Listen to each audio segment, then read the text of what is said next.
बेटा आज जो चैप्टर तुम्हें शुरू करवाने जा रही हूँ उस चैप्टर का नाम है तत्वों का वर्गीकरण, क्लासिफिकेशन या पीरियोडिक क्लासिफिकेशन ऑफ एलिमेंट्स। अब एलिमेंट्स क्या होते हैं वो सब आपने पढ़े हुए हैं, जैसे जितने भी एलिमेंट्स होते हैं नाइट्रोजन, ऑक्सीजन, ये सारे जितने भी होते हैं ना, इन सबको जो कि अब तक लगभग 118 तक की खोज हो चुकी है, इसमें जो है वो लगभग 105 106 तक के तत्व जो हैं वो बताए गए, उनका वर्गीकरण करके बताया गया।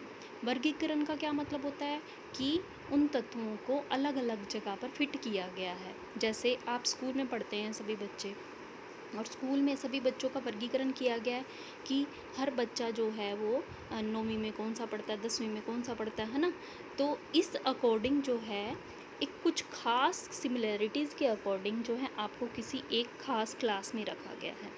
ऐसे ही जो तत्व हैं उनको भी वर्गीकृत किया गया है। ये जो है एक पीरियोडिक टेबल या आवर्त सारणी जिसको बोला जाता है, इस आवर्त सारणी को बोला जाता है मेंडलीफ की आवर्त सारणी। ठीक है बेटा, इसमें आप देखिए इस तरह से बनाया हुआ है इसमें छोटे छोटे आपने देखे डिब्बे दिख रहे हैं आपको, इसमें इस तरह से इनको क्लासिफाई किया गया। देखो बेटा, ये जो नंबर दिया हुआ है ये 1 2, ठीक है, 2 इधर जो है वो नंबर इधर है, 1 2 इधर है, ठीक है। तो इसको सबसे पहले आपने देखना है कि इसको हमने जो आवर्त सारणी है इसको 7 पीरियड कैसे, 1 2 3 4 5 6 7 पीरियड में डिवाइड किया गया है।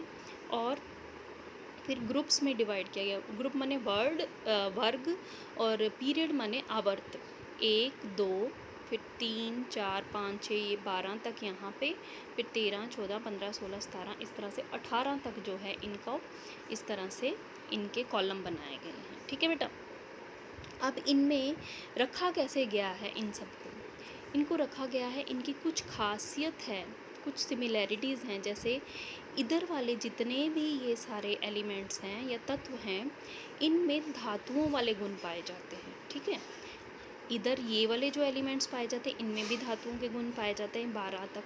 ठीक है, धातुएं आपको पता होती हैं जैसे लोहा, सोना, चांदी वगैरह। ठीक है, और कुछ होती हैं अधातुएं, उनको यहाँ पर इस वाले कॉलम में रखा गया है। ठीक है, तो इनको अब डिवाइड किया गया है। ये पहले 2 वर्ग आपको नज़र आ रहे हैं, ये होता है एस ब्लॉक। क्या होता है, एस ब्लॉक। फिर उसके बाद में यहाँ पे 13 से लेकर 18 तक जो आपको ये ब्लॉक नज़र आ रहे हैं, ये वाला कहलाता है पी ब्लॉक।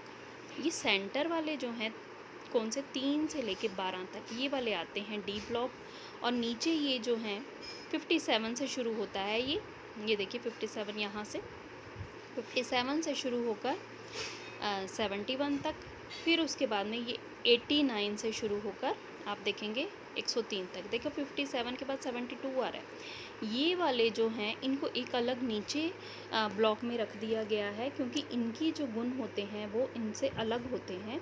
तो इनको लेंथेनाइट श्रेणी बोला जाता है, इनको एक्टेनाइट श्रेणी कहा जाता है। इस तरह से पीरियोडिक टेबल जो है उसको वर्गीकृत किया गया है। मतलब पीरियोडिक टेबल का मतलब है आवर्त सारणी। आवर्त सारणी में अगर ब्लॉक पूछे जाएं तो कितने हैं, 3 4 S P D and F. Block कितने हैं, S P D and F. और अगर आपसे पूछा जाता है कि परमाणु जो वर्गीकरण जो है वो आवर्त सारणी में किया गया है उसमें वर्ग कितने हैं, वर्ग कितने, 18, 1 2 3 4 5 6 या 12 तक, 13 14 15 16 17 18। ठीक है, 18 वर्ग आ जाते हैं। और आवर्त कितने हैं, 1 2 3 4 5 6 7। ठीक है बेटा, अब क्या है कि इनका नंबर देखिए आप, 1, फिर इसके बाद में इधर है 2, यहाँ पे है 3 4, फिर है 5 6 7 8 9 10। ठीक है, फिर उसके बाद में है यहाँ पे 11 12, फिर है 13 14 15 16 17 18, फिर यहाँ पे 19 से शुरू होता है और 19 से शुरू होकर 36 तक, फिर 37 से शुरू होकर 54 तक, फिर उसके बाद में 55 से शुरू होकर 86 तक। इसके बीच में जो 57 से लेकर 71 वाले हैं वो यहाँ पर आ जाते हैं, और यहाँ पे 87 से शुरू होकर 106 तक दिखाए गए हैं। अब तक लगभग 118 तक जो है, ऑलमोस्ट 120 तक जो है वो तत्वों का इन्वेंशन हो चुकी है, और उनको उसके अकॉर्डिंग ही जो है आगे नंबर दे के रखा जाता है। अब ये जो 1 2 3 है ना, ये हमने इनका नंबर लगाया हुआ है, इनका परमाणु क्रमांक है ये क्या है, इनका परमाणु क्रमांक।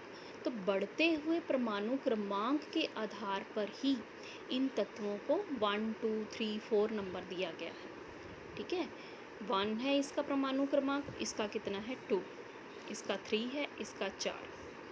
ठीक है, और परमाणु क्रमांक कैसे निकालते हैं आपको पता है, उसमें उपस्थित जो इलेक्ट्रॉन या प्रोटॉन की संख्या जो होती है वो क्या होती है, ऑलमोस्ट उसके बराबर होता है हमारा परमाणु क्रमांक। तो इस हिसाब से आपने ये ध्यान रखना है, इसी के आधार पर सभी तत्व जो होते हैं उनके गुणों को नापा जाता है, उनके गुणों का परीक्षण किया जाता है, उनके बारे में स्टडी की जाती है, कौन सा तत्व कैसा है, उसमें कौन कौन से गुण होने चाहिए। अब देखो इस वाले में क्या है, ज़्यादातर धातुओं के गुण होंगे, यहाँ पे भी धातुओं के गुण, ये अधातुएं हो जाती है। जैसे आपने पढ़ा है बोरॉन, कार्बन, नाइट्रोजन, ऑक्सीजन, और ये देखो यहाँ पे क्या आ रहा है, सोडियम, मैग्नीशियम, ये आपको पता है कि ये क्या होते हैं, धातु होते हैं। Potassium, calcium, scandium, titanium, vanadium, chromium, manganese, iron, cobalt, निकल, कॉपर, जिंक, ये सारे क्या हैं, आपको पता है ये सारे क्या हैं। जैसे आयरन क्या होता है, लोहा, ये तो सबको पता है ना, ये धातु होता है। तो इन सब में धातुओं के गुण पाए जाते हैं, लेकिन इनमें जो होते हैं धातुओं के गुण ज़्यादा पाए जाते हैं, और ये धातुएं जो होती हैं हल्की होती हैं। इनमें कुछ खास सिमिलैरिटीज़ पाई जाती हैं इस वाले वर्ग में, इसलिए इसको एक वर्ग में रखा गया। इनमें कुछ खास विशेषताएँ पाई जाती हैं, और इस वाले जो होते हैं इनमें कुछ खास जो होती हैं वो पाई जाती हैं, समानताएँ पाई जाती हैं, इसलिए इनको अलग अलग तरह से वर्गीकृत किया गया है। ये मैंने पहले आपको इसलिए भेजा है क्योंकि इस चैप्टर में हमने इसी के बारे में पढ़ना है, लेकिन इससे पहले हमने ये भी पढ़ना है कि ये पीरियोडिक टेबल या आवर्त सारणी कैसे बनी, और उससे रिलेटेड कुछ क्वेश्चंस वगैरह हैं। जैसे जैसे ये क्वेश्चंस आ रहे हैं मैं आपको समझा रही हूँ, आपने ये वीडियो सभी ने देखना है बेटा, फिर आगे आपको मैं समझाऊँ।